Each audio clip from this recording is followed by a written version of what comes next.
हजारों करोड़ का माल जाता है यहाँ से विदेशों में। सोना है ये सोना।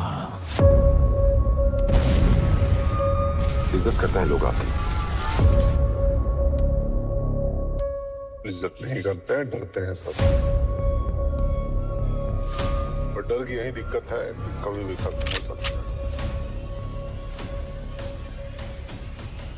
आज की ये कहानी है एक अमेरिकन क्रिमिनल की। अमेरिका का एक ऐसा गैंगस्टर जिसे आवाम का नंबर 1 दुश्मन कहा जाता था, और उसका नाम है जॉन डिलिंजर। जॉन का जन्म 22 जनवरी 1903 में इंडियाना में हुआ था। उसे बचपन में ना सब जॉनी कहकर बुलाते थे, लेकिन जैसे ही ये जवान हुआ इसका नाम जैक रैबिट रख दिया गया था, क्योंकि ये क्राइम करने के बाद पुलिस से बहुत फुर्ती से भागा करता था। जॉन बचपन से ही छोटी मोटी चोरियां करता रहता था, जिसके बाद उसके पिता ने ना उसे नेवी में भर्ती कर दिया। कुछ महीने वहां सीखने के बाद ना उसका मन वहां नहीं लगा और एक दिन सबसे छुप कर ना वो वहां से भी भाग जाता है। फिर वापस अपने होम टाउन आ जाता है। वापस आने के बाद उसने 1924 में बड़े अपराध की तरफ अपना पहला कदम रखा। काफी समय से उसकी नजर इंडियाना के ग्रोसरी शॉप पर थी। उसने सोचा कि अब वो उस ग्रोसरी शॉप को ना अपना निशाना बनाएगा, और एक दिन मौका पाते ही उसने अपने कुछ दोस्तों के साथ उस ग्रोसरी शॉप को ना लूट लिया। पर उसकी पहली लूट में किस्मत ने ना उसका साथ नहीं दिया। जैसे ही वो ग्रोसरी शॉप लूट कर वहां से भागने लगा, पुलिस उसके पीछे पड़ी और काफी दूर पीछा करने के बाद वो पुलिस के हाथों लग जाता है और पुलिस उसे गिरफ्तार कर लेती है। जेल में रहकर वो कई चोरों से मिलता है और उनके एक्सपीरियंस को जानता है, लेकिन अब उसका मन ना जेल में भी नहीं लग रहा था। इसलिए कुछ दिनों वहां रहने के बाद वो जेल से फरार हो गया और अपनी गैंग को लेकर शिकागो भाग आया। वो सभी शिकागो पहुंच जाते हैं और वहां जॉन डिलिंजर अपनी गैंग को चोरी और डकैती के लिए ना ट्रेनिंग देना शुरू कर देता है। लेकिन उन्होंने डिसाइड किया कि शिकागो में वो कोई छोटी मोटी चोरी नहीं करेंगे, अब वो सीधे बैंक पर अपना हाथ साफ करेंगे। जॉन डिलिंजर उन सभी को बैंक लूटने की ट्रेनिंग देने लगा और फिर धीरे धीरे करके ना वो अमेरिका के सभी छोटे बड़े बैंक्स को लूटने लगे। और कुछ ही सालों में जॉन डिलिंजर और उसका गैंग अमेरिका का बैंक लूटने वाला सबसे बड़ा गैंग बन गया। 1924 में जॉन डिलिंजर की मुलाकात बैरल से होती है और उसे ना वो बहुत पसंद आती है, जिसके बाद वो उससे शादी कर लेता है। लेकिन शादी के बाद उनके एक्सपेंसेस बढ़ने लगे थे। चोरी और लूट की भी कोई कंफर्म टाइमिंग नहीं होती थी। उसे महसूस हुआ कि उसके पास परमानेंट इनकम का कोई भी जरिया नहीं है। इसलिए उसने अब ये डिसाइड किया कि अब वो अपनी वाइफ की जरूरतों को पूरा करने के लिए ना एक परमानेंट इनकम का इंतजाम करेगा, और उसने खुद के लिए एक नौकरी ढूंढनी शुरू कर दी। शुरुआती समय में तो जॉन को कहीं नौकरी नहीं मिल रही थी, क्योंकि वो ना ही ज्यादा पढ़ा लिखा था और ना ही उसके पास कोई खास स्किल थी। लेकिन फिर बहुत ढूंढने के बाद ना उसे एक सोफा बनाने वाली दुकान में नौकरी मिलती है। उसका काम था लकड़ियों पर गद्दी लगाना। इसी दौरान उसकी मुलाकात कुछ बास्केटबॉल प्लेयर से होती है। उनको खेलता हुआ देख जॉन डिलिंजर का इंटरेस्ट बास्केटबॉल में बढ़ता है और वो उनके साथ खेलने लगता है। उनके बीच गहरी दोस्ती हो जाती है। 1924 में उसके ही बास्केटबॉल टीम के एक मेंबर ने उसे बताया कि हर रोज एक दुकानदार पैसों से भरा हुआ बैग लेकर ना उनके ग्राउंड के सामने से गुजरता है। पूरे दिन अच्छा खासा माल कमाने के बाद वो शाम को पैसे लेकर अपने घर जाता है। ये बात जॉन डिलिंजर के ना मन में बैठ गई थी और उसने उस टीम मेंबर के साथ मिलकर ना ये डिसाइड किया कि वो उस दुकानदार से उन पैसों को लूट लेंगे। प्लान के अकॉर्डिंग जॉन उसके बैग को छीनेगा और उसकी बास्केटबॉल टीम का जो दूसरा प्लेयर था ना कुछ दूरी पर कार लेकर खड़ा होगा, और जैसे ही जॉन डिलिंजर पैसे छीनकर उसके पास आएगा वो कार को तेजी से चला देगा, सो दैट पैसा लेते ही ना वो गाड़ी में बैठ जाए और वहां से फरार हो जाए।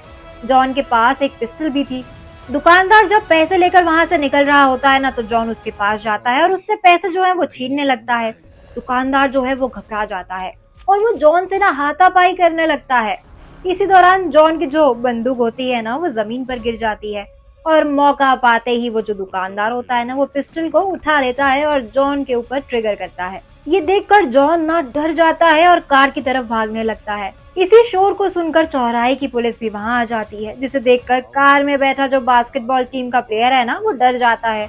उसे लगता है कि अगर पुलिस ने उसे पकड़ लिया तो उसका करियर खत्म हो जाएगा, साथ ही साथ उसे जेल में भी डाल दिया जाएगा। इसी डर से वो कार लेकर भाग जाता है।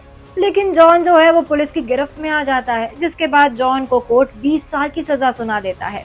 जेल में उसकी मुलाकात हैरी और होमर से होती है। साथ रहते उनके बीच ना अच्छी दोस्ती हो जाती है। इसी दौरान 1933 में जॉन की सौतेली माँ की मौत हो जाती है, जिसके बाद उसे कुछ समय के लिए ना कोर्ट द्वारा बेल मिल जाती है। लेकिन उसने इस बेल का भी ना पूरा फायदा उठाया और बाहर आते ही बहुत सारे हथियार और असलमों को इकट्ठा करना शुरू कर दिया। जेल में रहने के दौरान उसने अपना अच्छा खासा कांटेक्ट वहां बना ही लिया था और उन्हीं सोर्सेज के जरिए ना उसने अपने दोस्त हेनरी और होमर के पास जेल में उन हथियारों को पहुंचा दिया, जिसके बाद वो दोनों भी जेल से भागने में कामयाब हो गए और अब तीनों ने मिलकर ना एक गैंग बना दी जिसका नाम डिलिंजर गैंग था।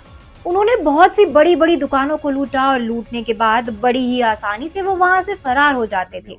उनकी इस लूटपाट से ना सरकार और नागरिक दोनों ही परेशान थे।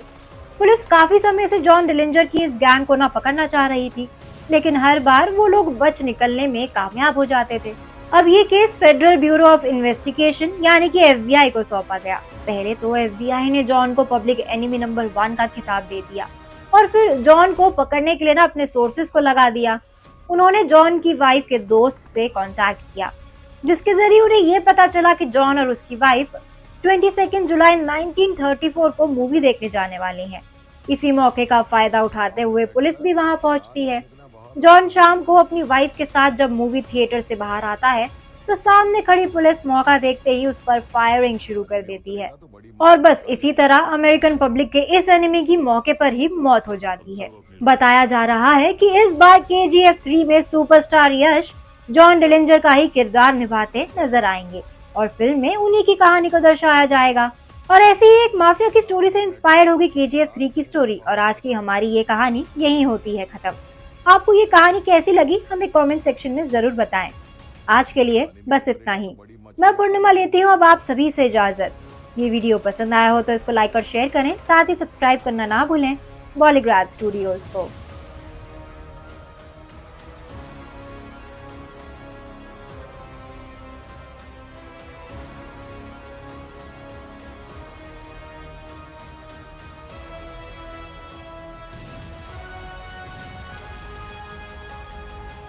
रॉकी अभी जिंदा है।